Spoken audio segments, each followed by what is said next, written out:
Hello everyone, स्वागत है आप सभी का आपके अपने YouTube channel perfect future academy में। मैं दीपक स्वागत करता हूं आप सभी का, है ना। जैसा कि अपनी क्लास रेगुलर चल रही थी, कल मैंने आपको बता दिया था किसके बारे में कि रजिया सुल्तान आई, उसके बाद छोटे बड़े मशहूद शाह वगैरह एदगिन वगैरह आया, है ना। फिर उसके बाद गयासुद्दीन तुगलक आया, गयासुद्दीन आया, और उसके बाद जो आया कौन, बलबन आया। तो बलबन ने और कठपुतली थे उसके हाथों की, फिर उसने उसकी हत्या कर मतलब मृत्यु हो जाती है। उसके बाद गद्दी पर कौन बैठेगा, गयासुद्दीन बलबन, है ना। तो बलबन का जो समयकाल रहता है वो क्या क्या रहता है, मतलब क्या क्या काम करवाया, इसके बारे में थोड़ा इंपॉर्टेंट है। तो जो बलबन रहा, बलबन का शासनकाल रहा टोटल कितना, 1266 से 87 ईस्वी तक, मतलब टोटल इसका समयकाल रहा, शासन रहा। इसके समय में कौन कौन सी प्रॉब्लम्स आ रही थी, देखो यहाँ पे दिल्ली की गद्दी पर बैठा था कौन, बलबन, है ना। तो बलबन यहाँ पे दिल्ली की गद्दी पर बैठा था। हाँ, एक चीज़, अगर आपको वीडियो पसंद आए तो लाइक करना, शेयर करना और ज़्यादा से ज़्यादा शेयर करना, ठीक है। ओके, चलिए। तो यहाँ पे दिल्ली की गद्दी पर बैठा था कौन, बलबन, है ना। तो बलबन जैसे ही बैठा, इसने सबसे पहले कौन से वंश की स्थापना की थी, बलबनी वंश की, है ना। बलबनी वंश की स्थापना की थी, इसने यही ध्यान रखना, है ना। बलबनी वंश, ठीक है, की स्थापना की थी किसने, गयासुद्दीन बलबन ने बलबनी वंश की क्या थी, स्थापना की थी, है ना। देखो ये एक तरीके से गुलाम ही था पहले जो था, इसके जो बलबन था इसको मंगोलियों ने क्या कर लिया था, युवा अवस्था में इसको बंदी बना लिया था।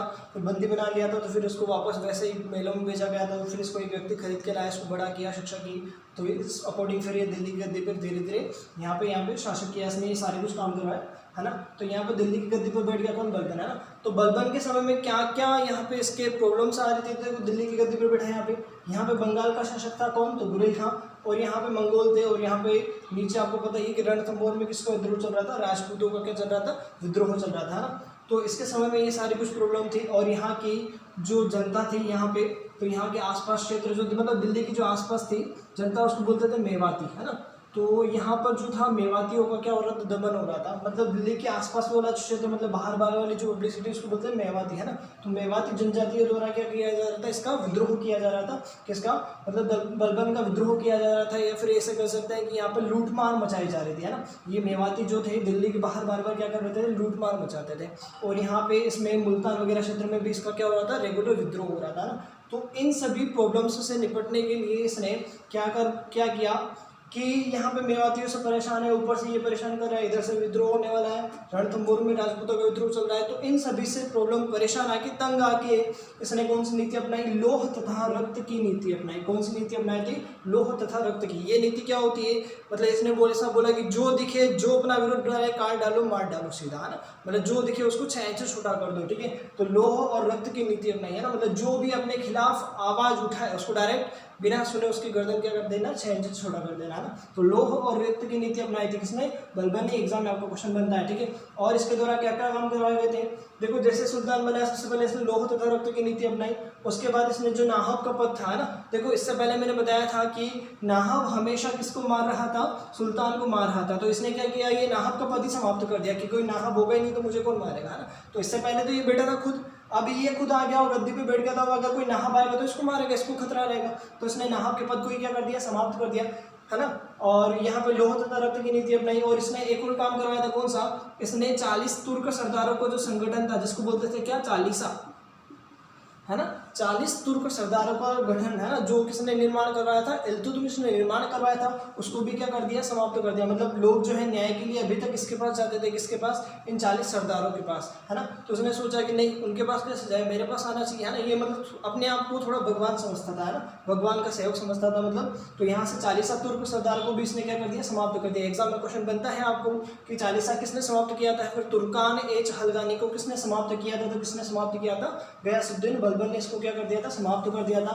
नाहब के पद को भी समाप्त कर दिया था। इसने प्रथा चलाई थी कौन सी, सिजदा एवं पाबोस, है ना। ये दोनों प्रथाएं चलाई थी। देखो नाम में ज्यादा उलझना नहीं है, वैसे समझा दूंगा, वैसे समझ में आ जाना है आपको। सिजदा मतलब जो रहता है कि कोई भी सुल्तान है तो उसके चरणों में क्या करना, दंडवत, पहले क्या करना, प्रणाम करना, मतलब ओवरऑल सो के प्रणाम करना, ये सिजदा होता है ना। सिजदा मतलब क्या होता है, प्रथा चलाई कि कोई भी अगर व्यक्ति दरबार में आएगा तो सिजदा प्रथा मतलब पहले उसके चरणों में क्या करेगा, प्रणाम करेगा। एवं पाबोस, पाबोस प्रथा जो होती है कि सुल्तान के चरणों को चूमना, है ना। तो ये दोनों प्रथाएं चलाई थी किसने, बलबन ने। ये होती है दंडवत प्रणाम करना, पाबोस मतलब उसके चरणों को चूमना, है ना। तो एग्जाम में क्वेश्चन बनता है, सिजदा और पाबोस प्रथाएं किसने चलाई थी, किसने चलाई थी, बलबन ने की, है ना। इसने क्या किया था, बरीद विभाग, बरीद विभाग मतलब गुप्तचर जो विभाग होता है, क्योंकि देखो इसके सारे में इतने सारे विद्रोह हुआ, तो अभी डायरेक्ट लौह तथा रक्त, डायरेक्ट सीधा मार डालो, काट डालो की नीति अपना रहा है। तो कोई ना कोई तो इसके विरुद्ध मतलब कलाकारी करेगा ही करेगा, है ना। तो इसके लिए इसने कौन सा बल्क विभाग में क्या किया था, बढ़ावा किया था, मतलब गुप्तचर विभाग सैन्य विभाग में क्या किया था, बढ़ावा किया था। इसने स्वयं को क्या घोषित किया था, जिल्ले इलाही। जिल्ले इलाही मतलब भगवान का कॉन्टेक्ट मेरे से है, मतलब मैं ही, मतलब एक तरीके से मैं खुद भगवान हूँ, है ना। तो किसी को कोई प्रॉब्लम आएगी तो सॉल्व कौन करेगा, मैं खुद ही करूँगा, है ना। जिल्ले इलाही मतलब स्वयं को भगवान एक तरीके से बताने वाला, मतलब भगवान का सेवक, है ना।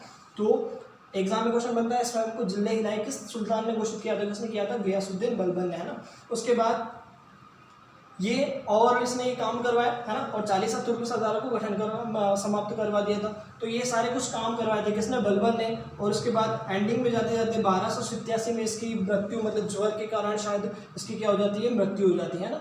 तो देखो ये फैक्ट बिल्कुल ये नहीं है बिल्कुल बुखार आया मतलब बुखार ही आया होगा, ऐसा कोई फैक्ट नहीं है ना, ये इतिहास मतलब मानी गई है ना। अलग अलग बुकों में आपको थोड़ा बहुत अलग इससे मिलता जुलता मिल सकता है ना। तो यहाँ पे 1287 ईस्वी में इसकी क्या हो जाती है, मृत्यु हो जाती है। आगे बलबन के बारे में समझ में एक बार वापस बना देता हूँ। देखो यहाँ पे दिल्ली में बैठा मेवाती को गदर मचा रहा है, मेवाती लूटमार मचा रही है, यहाँ पे बंगाल में तुगरिल खां भी लूटमार मचा रहा है, यहाँ पर रणथंभौर में राजपूतों का विद्रोह हो रहा है। और यहाँ पे एक बात अपन जो पिछली बार भूल गए थे कि मंगोल, है ना, यहाँ पे मंगोल थे, तो इसके समय में एक बार मंगोल का आक्रमण हुआ था। मंगोल का जब आक्रमण हुआ तो इसमें इसका एक पुत्र था, कौन, शहजादा मोहम्मद। कौन, क्या नाम था उसका, शहजादा मोहम्मद, जो था मारा गया था किसके आक्रमण में, मंगोलों का आक्रमण हुआ था इसके समय में, जिसमें इसका पुत्र शहजादा मोहम्मद मारा गया था। ये चीज़ ध्यान रखना, ठीक है। तो और ये राजपूतों का विद्रोह चल रहा था। इन सभी से परेशान अगर इसने कौन सी नीति अपनाई, लौह और रक्त की नीति, मतलब काम मार डालो और काट डालो, है ना। और इसने कौन सा पद हटा दिया, नाहप का पद हटा दिया, 40 तुर्क सरदारों को संगठन समाप्त कर दिया। और कौन सी प्रथा चलाई, सिजदा और पाबोज, पैरों को चूमना और दंडवत प्रणाम करना और पैरों को चूमना ही, है ना। और बरीद विभाग में बढ़ावा, मतलब गुप्तचर जो विभाग होता है उसको क्या किया था इसने, बढ़ावा दिया था। स्वयं को क्या घोषित किया था इसने, जिले इलाही। जिले इलाही मतलब स्वयं को भगवान का सेवक, मतलब भगवान समझना एक तरीके से कि मैं ही हूँ, सराजन मेरे अलावा कुछ भी नहीं है, कोई भी नहीं है ना। और लास्ट में एंडिंग में जाते जाते इसने बहुत अच्छे अच्छे काम किए, है ना। तो इस वजह से इसकी क्या हो जाती है, 1287 में जल्दी क्या हो जाती है, इसकी मृत्यु हो जाती है ना। इसके बाद ये आ गया बलबन सोल में। इसके बाद आता है कौन, कुकेबाद, है ना। तो कुकेबाद जो आता है ये रहता है इसका शासनकाल 87 से 90, मतलब लगभग 3 साल तक रहता है। ज़्यादा कुछ है नहीं इसके बारे में, कोई इंपॉर्टेंट काम नहीं करवाया, नहीं तो मैं आपको पूरा डिटेल्स में बताता है ना। तो इसके बारे में केवल नाम ध्यान रखना। इसके बाद कौन आया था, कुकेबाद आया था, थोड़ी देर बैठा, ये भी वही चाय पानी थोड़ी देर, है ना। और उसके बाद कौन बैठा, क्यूमर्स, है ना। और क्यूमर्स जो था इसके दरबार में आपस जो कुकेबाद था, और इसके दरबार में एक और ये था कौन, जलालुद्दीन फिरोज खिलजी, है ना। ये बहुत ही थोड़ा मतलब इस तरह षड्यंत्रकारी था। तो इसने जलालुद्दीन फिरोज खिलजी ने किसकी हत्या करवा दी थी, क्यूमर्स की। और आगे जो वंश आएगा अपना कौन सा, खिलजी वंश की स्थापना करेगा कौन, जलालुद्दीन फिरोज खिलजी, ठीक है। तो क्यूमर्स ये यहाँ पे आता है। और कहा जाता है कि क्यूमर्स, ये जो जलालुद्दीन फिरोज खिलजी था, इसने इस कुकेबाद को मतलब एक बोरी में बांधकर नर्मदा नदी में मार के फेंक दिया था, है ना, ऐसा कहा जाता है, ठीक है, यमुना नदी में, ठीक है। और यहाँ पे देखो लास्ट एंडिंग में क्यूमर्स की भी हत्या कर दी किसने, जलालुद्दीन फिरोज खिलजी ने। तब वंश आएगा कौन सा, अपना खिलजी वंश, है ना। तो ये अपना दास वंश, गुलाम वंश या फिर मामूली वंश जिसको बोलते हैं, पूरा कंप्लीट हो चुका है आपका। आगे समझ में, अगर किसी ने बीच में ज्वाइन किया है तो पहले स्टार्टिंग से वीडियो देखो, बिल्कुल एक से एक लिंक जुड़ी हुई है। अगर आप पहले से स्टार्टिंग से नहीं देखोगे, बीच में से देखोगे तो आपको थोड़ा हो सकता है कि थोड़ा कम समझ में आए। स्टार्टिंग से देखोगे कभी नहीं भूलोगे ना। मैंने बताया था एक नोट पैड और पेन साथ में रखना, तो शॉर्ट नोट्स आपके साथ में बनाते जाना। देखो बाय मैप समझोगे तो कभी नहीं भूलोगे। अगर आप ऐसा रटोगे कि इसने ये प्रथा चला, ये करवाया तो ये कभी याद नहीं रहना, क्योंकि आपको जरूरी नहीं कि पेपर आपको कल ही हुआ ना, पेपर कभी भी होगा। ये अपने लॉन्ग टाइम की तैयारी, क्योंकि अपने इतिहास के ऊपर ही इतना फोकस नहीं कर सकते। क्योंकि देखो जीके जो आता है 25 से मैक्सिमम एग्जाम में आपका 25 नंबर का आता है ना। तो 25 में से जरूरी नहीं है कि 25 में से 25 क्वेश्चन इसमें से आएगा ना, ऐसा होता नहीं है। वैसे आपको पता है कि 4-5 क्वेश्चन आएंगे तो वो कहाँ से आएंगे। तो केवल इतिहास को ही अपन इतना महत्व देंगे तो अदर एग्जाम मतलब अदर सब्जेक्ट कहाँ जाएगा ना। तो ओवरऑल आपको एक स्टोरी की तरह थोड़ा बेसिक याद रखना है और सभी सब्जेक्ट के ऊपर कॉन्सेंट्रेट करना है ना। तो ये आगे समझ में आपको पूरा दास वंश, बलबन के बारे में, बलबन की नीति पूरा आ गया ना समझ में। अगर नहीं आया समझ में, कुछ भी डाउट्स हो तो कमेंट करके जरूर बताना है ना। अगर आपको वीडियो पसंद आया तो लाइक करना, शेयर करना, ज़्यादा से ज़्यादा शेयर करना।